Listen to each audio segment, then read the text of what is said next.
ప్రియమైన నా దేశ ప్రజలారా, మీకు మీ కుటుంబ సభ్యులందరికీ క్రిస్మస్ యొక్క శుభాశీర్వాదములు సమృద్ధిగా యేసు ప్రభువారు అనుగ్రహించునుగాక. క్రీస్తు పూర్వము 1440 నుండి 1400 కాలములో మోషే ద్వారా సంఖ్యాకాండము 24:17లో ఓ అద్భుతమైన ప్రవచనం చెప్పబడింది. యాకోబులో నక్షత్రము ఉదయించును, రాజదండము ఇశ్రాయేలు నుండి వచ్చును.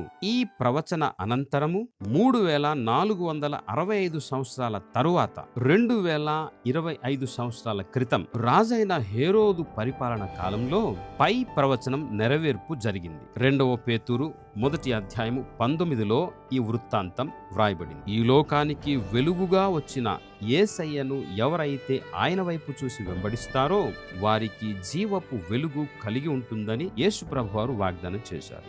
ఆయన రాక యొక్క కారణం గ్రహించినటువంటి మీకు క్రిస్మస్ యొక్క ఆశీర్వాదము సమృద్ధిగా యేసు ప్రభువారు మీకు అనుగ్రహించే కృప కలుగును గాక. దైవాశిస్సులు.